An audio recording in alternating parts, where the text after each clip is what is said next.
Hi hello friends, welcome to my YouTube channel.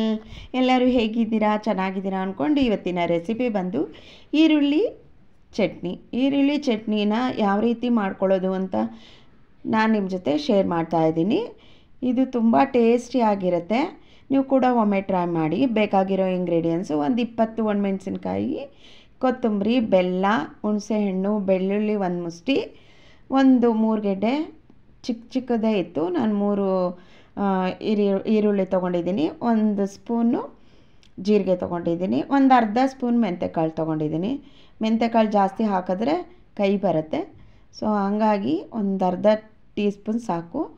ಮೆಂತ್ಯ ಮತ್ತು ಜೀರಿಗೆನ ನಾನು ಡ್ರೈ ಆಗಿ ಫ್ರೈ ಮಾಡ್ಕೊತಾ ಇದ್ದೀನಿ. ನೋಡಿ, ಈ ರೀತಿಯಾಗಿ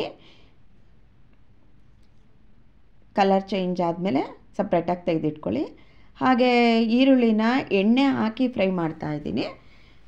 ನೋಡಿ, ಈ ರೀತಿ ಸ್ವಲ್ಪ ಎಣ್ಣೆ ಜಾಸ್ತಿನೇ ಹಾಕ್ಕೊಂಡು ಫ್ರೈ ಮಾಡ್ಕೊಳ್ಳಿ. ಇಷ್ಟು ಕಲರ್ ಬಂದರೆ ಸಾಕು, ಲೈಟಾಗಿ ಬ್ರೌನ್ ಆದರೆ ಸಾಕು, ಚೆನ್ನಾಗಿರುತ್ತೆ. ನೀಟಾಗಿ ಫ್ರೈ ಮಾಡಿಕೊಂಡು ಸಪ್ರೇಟಾಗಿ ತೆಗೆದಿಟ್ಕೊಳ್ಳಿ. ಈ ಕಡೆ ಮತ್ತೆ ಒಣಮೆಣ್ಸಿನ್ಕಾಯನ್ನು ಎಣ್ಣೆಲಿ ಫ್ರೈ ಮಾಡ್ತಾಯಿದ್ದೀನಿ. ಅದು ಕೂಡ ಚೆನ್ನಾಗಿ ಸ್ವಲ್ಪ ಫ್ರೈ ಆಗಲಿ. ಅದನ್ನು ಸ್ವಲ್ಪ ಸಪ್ರೇಟಾಗಿ ತೆಗೆದಿಟ್ಕೊಳ್ಳಿ. ಎರಡೂ ಕೂಡ ತಣ್ಣಗಾಗಬೇಕು. ತಣ್ಣಗಾದಮೇಲೆ ಜಾರಲ್ಲಿ ಹಾಕ್ಕೊಂಡು ಪೇಸ್ಟ್ ಮಾಡ್ಕೊಳ್ಳೋಕ್ಕೆ ಸರಿ ಹೋಗುತ್ತೆ. ಮತ್ತೆ ತೋರಿಸಿದ್ದೀನಿ ಏನೆಲ್ಲ ಇಂಗ್ರೀಡಿಯೆಂಟ್ಸ್ ಬೇಕು ಅಂತೇಳಿ. ಎಲ್ಲದನ್ನು ನೀಟಾಗಿ ಪೇಸ್ಟ್ ಮಾಡಿಟ್ಕೊಳ್ಳಿ.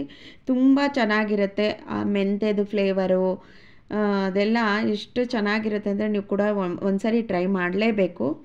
ನಾನು ಬಾಣಲಿಗೆ ಎಣ್ಣೆ ಹಾಕ್ಕೊಂಡು ಅದನ್ನು ಬಿಸಿ ಮಾಡೋಕ್ಕೆ ಇಟ್ಕೊಂಡಿದ್ದೆ. ರುಬ್ಬಿದಂಥ ಚಟ್ನಿ ಇತ್ತಲ್ಲ, ಅದನ್ನು ಹಾಕ್ಕೊಂಡಿದ್ದೀನಿ. ಇದೇನಪ್ಪ ಇಷ್ಟೊಂದು ಎಣ್ಣೆ ಹಾಕಿದರೆ ಅಂದ್ಕೋಬೇಡಿ, ಎಣ್ಣೆ ತೊಗೊಳುತ್ತೆ ಈ ಚಟ್ನಿ. ಸ್ವಲ್ಪ ಜಾಸ್ತಿನೇ ಎಣ್ಣೆ ಹಾಕಿ ಕುದಿಸಿಟ್ಕೊಂಡ್ರೆ ತುಂಬ ದಿನ ತನಕ ಫ್ರಿಜ್ಜಲ್ಲಿ ಸ್ಟೋರ್ ಮಾಡಿ ಇಟ್ಕೋಬೋದು. ತುಂಬ ಟೇಸ್ಟಿಯಾಗಿರುತ್ತೆ. ನೀವು ಕೂಡ ಒಮ್ಮೆ ಟ್ರೈ ಮಾಡಿ. ಹೇಗಿತ್ತು ಅಂತ ನನಗೆ ಒಂದು ಸರಿ ನೀವು ಕಮೆಂಟಲ್ಲಿ ಹೇಳಿಲ್ಲ. ಖಂಡಿತ ಈ ಸರಿ ಕಮೆಂಟ್ ಮಾಡಿ. Thank you for watching my channel. Thank you.